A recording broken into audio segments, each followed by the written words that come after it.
Hey guys, and welcome back to Mad About Skin. In today's video, we're doing a full rundown, first impressions and try on of this product, The Ordinary's first concealer.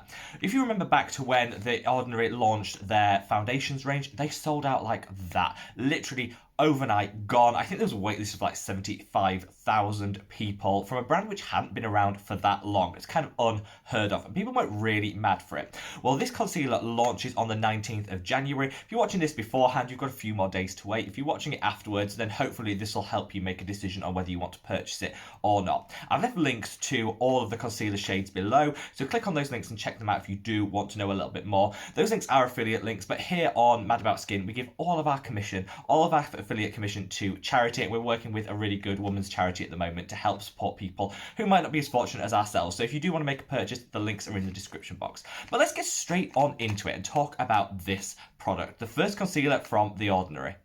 This product was originally penciled in for a launch in March 2020. Anyone that knows Deciem, and has shopped with them before, knows that some of their launch dates do slip back a little bit as they work on perfecting the product. Obviously, we also had a lot of things going on in 2020, but the launch date has now been confirmed as the 19th of January 2021, which is super exciting.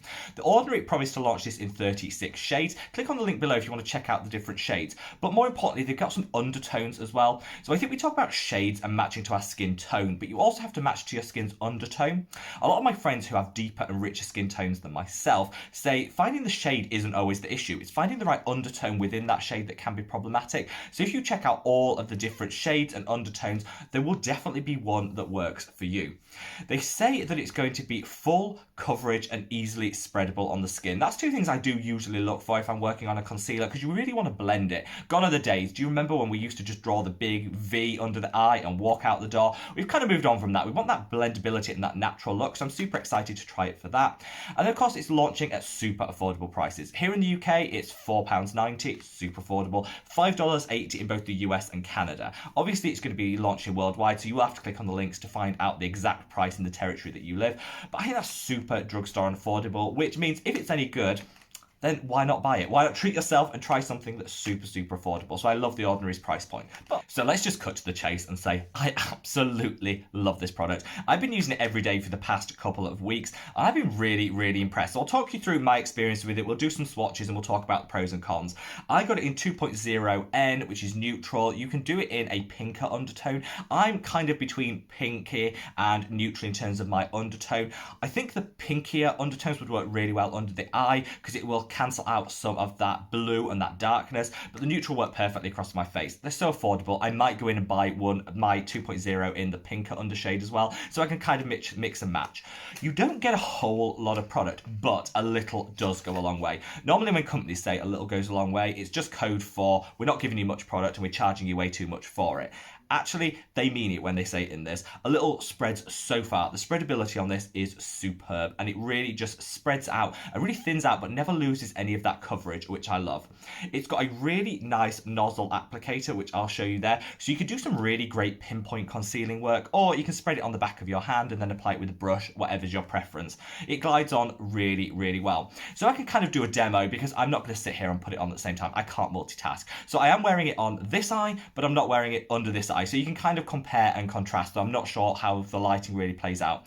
I'm also going to insert some images of how it worked on some of the areas of my hyperpigmentation. I suffer with hyperpigmentation here from, dark spots which haven't faded properly. I'm working on it and it is getting better, but I do use a concealer every day just to take the edge off that. So I'll leave some before and after images so you can see how it works on the face rather than just under the eye. So when you apply it to the skin, it goes on super thick, and I'll just show you on the back of my hand there. So one blob, that is more than enough to do pinpoint concealing.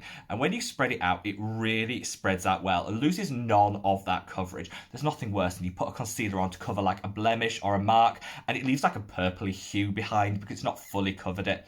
Nobody needs that. This is gone in an instant. Spreadability, yeah, does what they say it will, spreads really well. In terms of the coverage, they say it is full coverage. I'd say it's medium to full coverage. It layers well, so if you don't get the right coverage you want first time, you can put a little bit more on and cheat it. It will layer really well.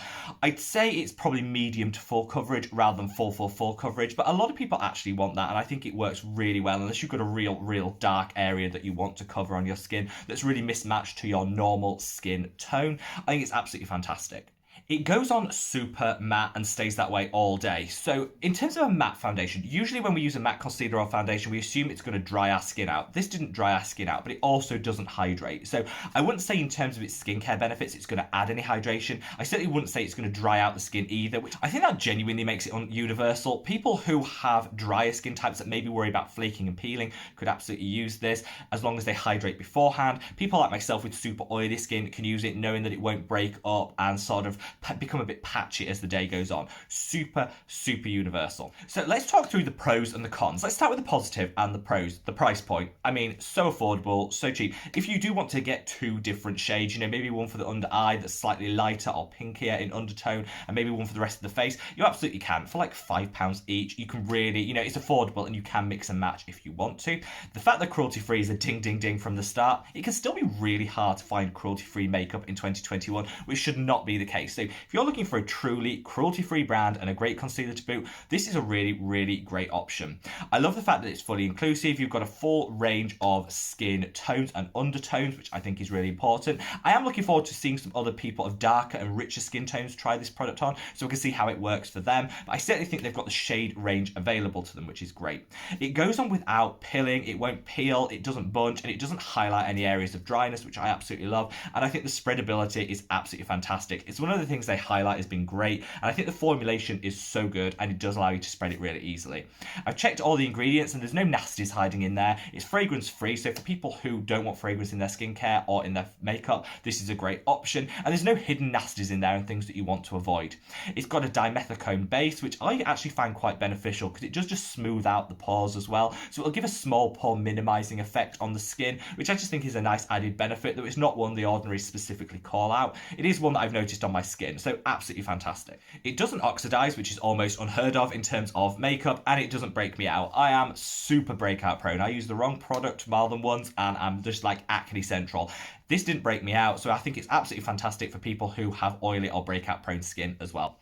Now let's come on to some of the cons. There's very few with this product actually, but there's a couple of things I will call out. One, I don't think the coverage is quite as good as they say it is. They say full coverage, which means literally everything's eradicated. Not everybody actually wants full coverage, but I'd say this is more medium to full, so it's slightly less coverage than they claim it's going to deliver, but it is layerable, it's buildable, so you can always add an extra layer on if you want a little extra coverage on the skin.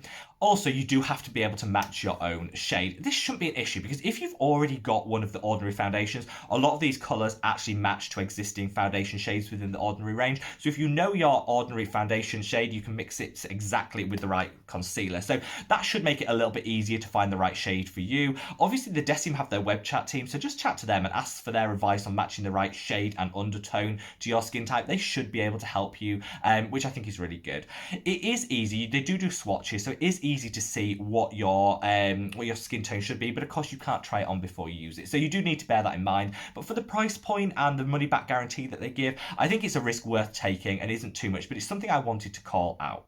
Finally, just before I leave you, I want to give you a couple of recommendations. When I use it on my eye, I actually first used the Azuraline solution by The Ordinary. I love this because it does help with dynamic fine lines and wrinkles, great around the eye. It's also super hydrating, so I find that it applies so much better under the eye. If you pop a drop of the Azuraline by The Ordinary on first, let it dry in and then put this on top, it leaves a gorgeous like glossy sheen to the skin. It goes on really well and it stays on all day. In fact, I actually find it really difficult to remove. If you want to go in for the micellar water or a balm and oil cleanser to break it all down before washing it off, but this just means it stays fast all day long. On the face, I used this, which was the Liquid Hydration by Geek and Gorgeous first, and then I put the concealer on top, and I find they worked really, really well together. Add some hydration, particularly if you have drier skin. This will be a really good tip. Put this on first, just lock in some hydration, then put it over the top, and I found it actually does a really good primer and just lasted all day long. So there you are. I'm not a professional makeup artist. I am just an amateur trying to navigate my way through, covering the odd zit here and there. But I do hope that you found this video useful and it gives you some first looks and impressions on the product. I'd love to know your thoughts and feelings. Leave me a comment below whether you're going to purchase it or not. If you did want to, you can always click on the links that I shared in the description box and give some money to charity at the same time. It's like win-win-win. But I would definitely rate this product as a 9.5 out of 10. Ding ding. And almost ding. A little bit more coverage or lower your claim and you'd be a 10 out of 10 product, The Ordinary. But I absolutely love the product, so I hope you do too if you give it a try. Wherever you are in the world, guys, stay safe, stay well, and I look forward to seeing you in the next video. Take care. Bye.